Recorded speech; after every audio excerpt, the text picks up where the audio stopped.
तो आकाश का गुण है शब्द। जैसे आप बैठे हुए हम बोल रहे हैं तो ये बीच में खाली जगह है, तो खाली जगह के बाद आपके कान में ये आवाज पहुंचता है। तो आकाश का गुण है शब्द। हम जो बोल रहे हैं ये खाली है। तो वायु का गुण है स्पर्श। हवा को कोई छू नहीं सकता है, हवा को कोई पकड़ नहीं सकता है, हवा का अनुभव किया जा सकता है। तो स्पर्श वायु को कोई देख नहीं सकता, चमड़ा के द्वारा उसको अनुभव किया जा सकता है। तेज का गुण है रूप और आग का उत्पत्ति। तो जल का गुण है रस। तो रस को जानने के लिए जीभ का उत्पत्ति हुआ है। जीभ मैंने चाखना परखना। जैसे एक लड्डू है, लड्डू को हाथ में रखो तो आपको मीठा नहीं लगेगा, लड्डू को दांत के ऊपर में दबा कर रखो तो भी मीठा नहीं लगेगा, लड्डू को पेट काट करके फिर पेट में घुसा दो और सिलाई कर दो तो भी मीठा नहीं लगेगा। लड्डू को जब तक आप अपने जीभ के ऊपर में नहीं लेंगे तब तक आपको मिठास का अनुभव नहीं होगा। और जब लड्डू मुख से गला के अंदर पेट में चला जाएगा उसके बाद भी आपको मिठास का अनुभव नहीं होगा। तो इस प्रकार रस को जानने के लिए जीभ का उत्पत्ति हुआ है। तो पृथ्वी से रूप, गंध, गंध को जानने के लिए नाक का उत्पत्ति हुआ है। ये 5 प्रकार के ज्ञानेंद्र हैं। कान, नाक, जीवा, चर्म 5 कर्मेंद्र हैं। हाथ, पैर, मुख, मलज द्वार, मूत्र द्वार। 10 इंद्रियों के 10 देवता हैं। तो आंख का देवता है सूर्य, कान का देवता है दिशा, हाथ का देवता है इंद्र और 5 महाभूत, 5 ज्ञानेंद्र, 5 कर्मेंद्र। तो 10 इंद्रियों के 10 देवता, 15, 10, 25 मन, बुद्धि, चित्त, अहंकार, ये 4 अंतःकरण होते हैं। तो मन के देवता चंद्रमा, बुद्धि के देवता ब्रह्मा और चित्त के देवता विष्णु और अहंकार के देवता भगवान शिव हैं। तो 25, 4, 29 और इनके 4 देवता, तो 29, 4, 33। तो ये 33 तत्व में आपका शरीर बना हुआ है।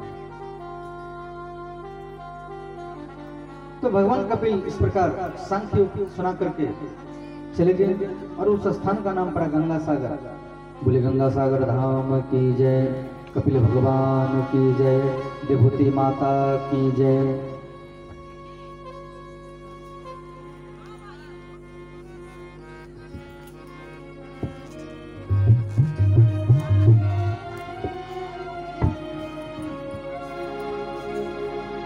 श्री कृष्ण गोविंद हरे मुरारी, हे नाथ नारायण वासुदेवा।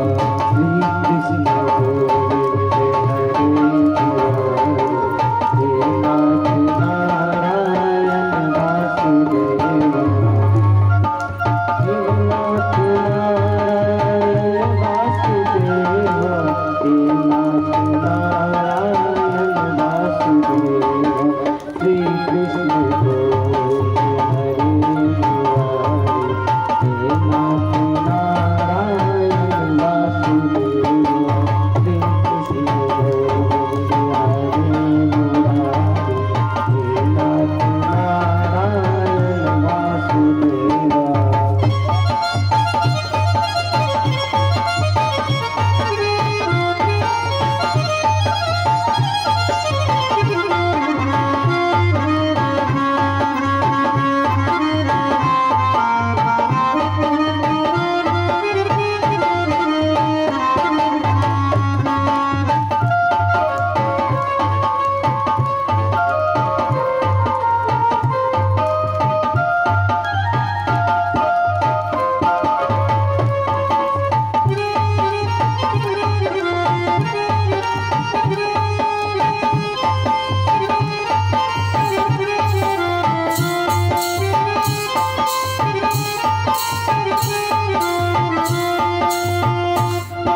तो इस प्रकार महाराज मनु और उसकी 3 कन्या देवहूति, आकृति और प्रसूति।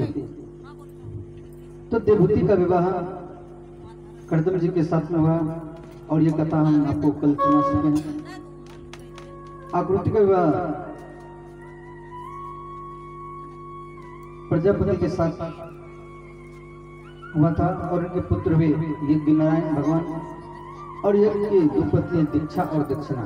इसलिए यज्ञ कुंड में हम लोग दीक्षा लेते हैं और दक्षिणा भी देते हैं। और इनकी छोटी कन्या प्रसूति का विवाह श्री दक्ष प्रजापति के साथ में हुआ और इसके 16 कन्या हुए। तो सबसे छोटी कन्या थी, उसका विवाह भगवान शिव के साथ में हुआ था। तो इस प्रकार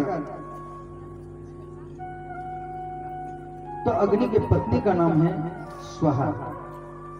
तो दक्ष प्रजापति को कन्या मिली, तो एक कन्या पितरगणों को और पितरगणों की जो पत्नी है उनका नाम है स्वधा।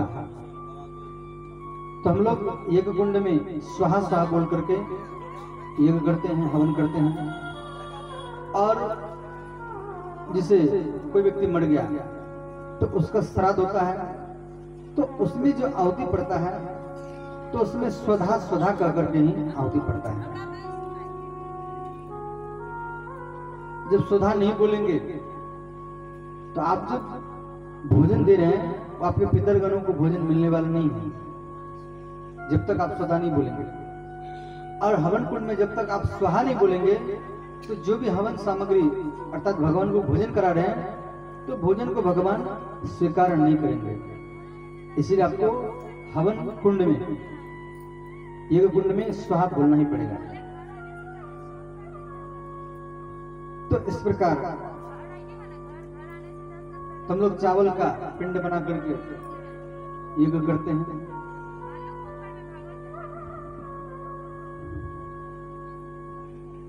तो इस प्रकार दक्ष प्रजापति के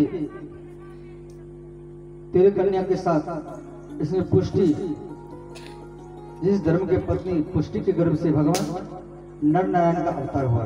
बोले नर नारायण भगवान की जय। तो भगवान नर नारायण, इसके पिता का नाम है धर्मवीर और ये तपस्या करने के लिए बद्रीनाथ गए थे और जिसके नाम पड़ा बद्री नारायण। तो ये दोनों भाई अखंड ब्रह्मचर्य में रहते थे। तो उस समय एक सहस्त्रा कवच का नाम का एक राक्षस था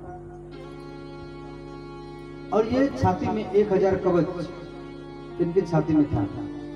तो भगवान सूर्य इनको वरदान दिए थे और ये मंत्र कवच है दिखाई नहीं देता था और इनको सूर्य का वरदान था।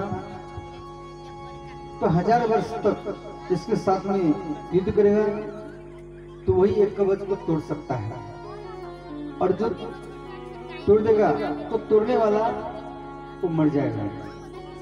तो इसीलिए देवता लोग लड़ते नहीं थे। तो देवताओं की इच्छा थी नारायण भगवान और सहस्त्र कवच के साथ युद्ध करे। तो नर भगवान तपस्या किए और नारायण भगवान युद्ध किए।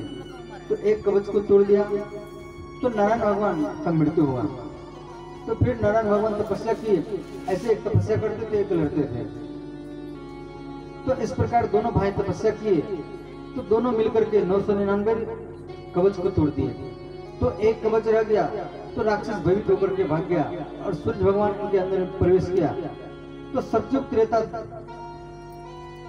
त्रेता द्वापर और कलयुग। दुर्वासा जी का सेवा कर रहा था तो दुर्वासा जी इनको आशीर्वाद दिए कि आपको विवाह का कोई सुख नहीं मिलेगा और मंत्र लो, माला लो और परीक्षा करने के लिए भगवान को बुलाए थे। तो सूर्य भगवान कुंती से शस्त्र कवच मिला जिसका नाम पड़ा कर्ण। तो कर्ण बड़े धर्मवीर हैं और भगवान नर अर्जुन के रूप में और नारायण कृष्ण के रूप में आए थे।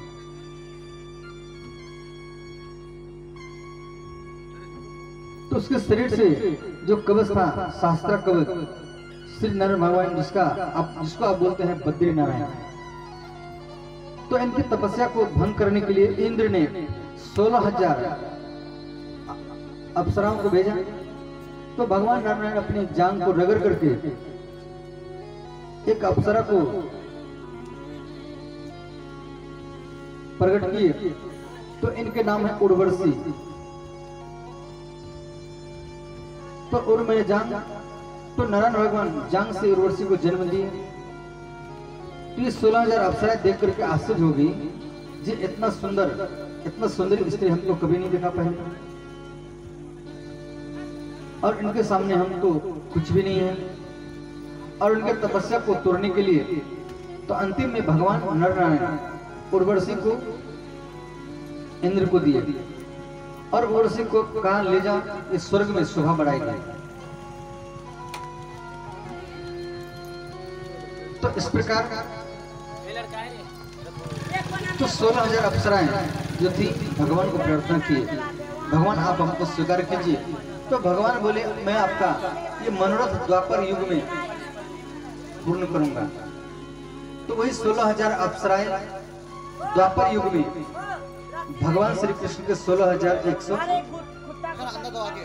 पत्नी के रूप में इनको प्राप्त हुआ था। तो इस प्रकार छोटी कन्या शिव जी के साथ में विवाह करने के लिए जा रहे हैं। तो श्री सुखदेव जी परीक्षित को कह रहे हैं, परीक्षित इसको कोई संतान नहीं मिला। जब देवी सती भगवान शिव जी की कथा सुन रहे थे तो इधर दक्ष प्रजापति यज्ञ कर रहा था। तो यज्ञ में देवता लोग जा रहे थे और तो देवी सती ने कहा, हे स्वामी, हे नाथ, ये सब कहाँ जा रहे हैं?